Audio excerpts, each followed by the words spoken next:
Bismillahirrahmanirrahim. Assalamualaikum warahmatullahi wabarakatuh. Perkenalkan, kami dari kelompok 6. Nama saya Faisal Nurjaya dan teman kelompok saya Muhammad Irfan Hamid. Di sini kami akan mempresentasikan materi yang telah kami buat, yaitu hukum Gauss. Yang pertama yang akan presentasi saya sendiri, kemudian nanti akan dilanjut oleh teman saya Muhammad Irfan Hamid. Mungkin langsung saja masuk ke materi. Apa sih itu hukum Gauss? Dalam pembelajaran fisika, hukum Gauss merupakan hukum yang berhubungan dengan distribusi suatu muatan listrik dengan medan listrik yang akan dihasilkan. Hukum ini merupakan hukum yang dicetuskan oleh ilmuwan yang bernama Carl Friedrich Gauss. Hukum Gauss sendiri termasuk dalam salah satu persamaan Maxwell. Hukum Gauss ini juga dapat dipakai untuk menurunkan hukum Coulomb. Hukum Gauss ini berkaitan dengan flux listrik. Flux listrik adalah hasil kali antara gaya listrik dan luas bidang yang dilewati oleh luas bidang. Hukum Gauss dapat digunakan untuk menghitung medan listrik dari sistem yang mempunyai kesimetrian yang tinggi, misalnya simetri bola, silinder, atau kotak. Untuk menggunakan hukum Gauss sendiri perlu dipilih suatu permukaan hayal yang tertutup atau permukaan Gauss. Bentuk permukaan tertutup tersebut dapat sembarang. Pada hukum Gauss, medan listrik berpangkal di muatan positif dan berakhir di muatan negatif.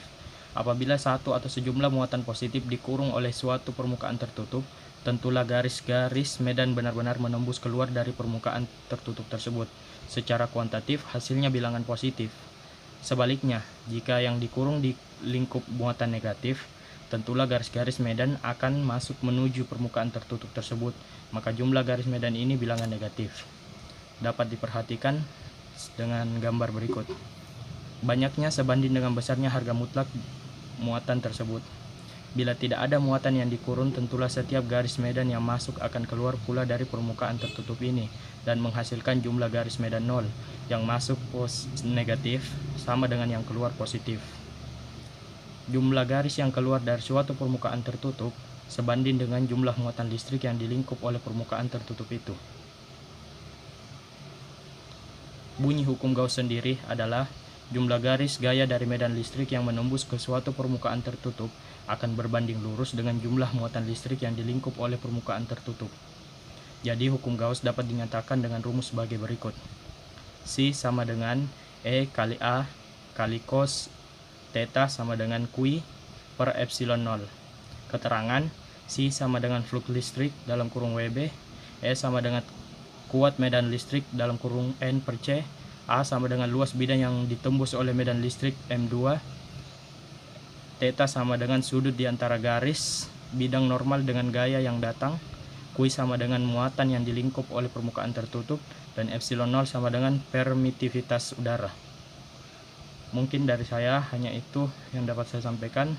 Kemudian materi selanjutnya akan dibawakan oleh teman saya Muhammad Irfan Hamid.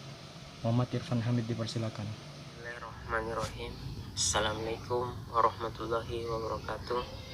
Perkenalkan, nama saya Muhammad Irfan Hamid dari kelas 2A Elektro. Baik, di sini saya akan menjelaskan materi lanjutan tentang hukum Gauss, yang mana materi sebelumnya telah dijelaskan oleh teman kelompok saya Faisal Nurjaya. Jadi di sini saya akan menjelaskan materi tentang flux listrik. Apa itu flux listrik? Flux listrik berkaitan dengan besaran medan yang menembus dalam arah yang tegak lurus suatu permukaan tertentu. Flux listrik menyatakan medan listrik yang menembus dalam arah tegak lurus suatu permukaan. Ilustrasinya akan lebih mudah dengan menggunakan deskripsi visual untuk medan listrik, yaitu penggambaran medan listrik sebagai garis-garis. Dengan penggambaran medan listrik seperti itu, maka flux listrik dapat digambarkan sebagai banyaknya garis medan yang menembus suatu permukaan. Contoh gambarnya sebagai berikut. Bila terdapat garis-garis gaya dari suatu medan listrik yang homogen menembus suatu bidang seluas A, maka flux listrik yang melewati bidang tersebut bergantung pada kuatnya medan listrik, luas bidang yang ditembus serta sudut jatuhnya. Maka akan terdapat dua kemungkinan, yakni gaya akan jatuh secara tegak lurus atau gaya tersebut akan jatuh tidak tegak lurus. Bila gaya tersebut jatuh secara tegak lurus, maka dapat dirumuskan sebagai berikut. Fase sama dengan kuat medan listrik dikali luas bidang. Namun bila gaya tersebut jatuh tidak tegak lurus, maka dapat dirumuskan sebagai berikut. Fase sama dengan kuat medan listrik dikali luas bidang dikali cos theta. Keterangannya, fase atau flux listrik WB, E kuat medan listrik N per C, A luas bidang yang ditembus oleh medan listrik meter persegi, theta sudut di antara garis bidang normal dengan gaya yang datang. Terdapat penggunaan hukum Gauss. Ada 3 penggunaan hukum Gauss. Di antaranya yang pertama, medan oleh muatan listrik yang terisolasi. Langkah pertama yang kita lakukan adalah membuat permukaan Gauss melingkupi muatan Q. Bermuatan Gauss dapat dipilih sembarang, namun dalam hal ini yang paling mudah adalah permukaan yang berupa bola yang jari-jarinya dan pusatnya pada muatan tersebut. Keuntungan penggunaan permukaan ini adalah bahwa dari segi simetri, maka E haruslah tegak lurus kepada permukaan tersebut dan harus mempunyai besar yang sama untuk semua titik pada permukaan tersebut. Yang kedua, medan listrik di antara 2 keping sejajar. Dengan menggunakan hukum Gauss, kita dapat menghitung medan listrik di antara 2 bidang paralel atau keping sejajar yang mempunyai kerapatan muatan yang didistribusikan merata dan memiliki besar yang sama namun berlawanan arah. Yang ketiga, bola konduktor bermuatan.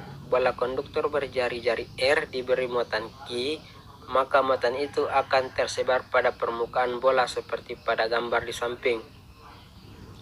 Arah medan listrik oleh bola bermuatan sama dengan muatan listrik yang meninggalkan muatan positif dan menuju muatan negatif.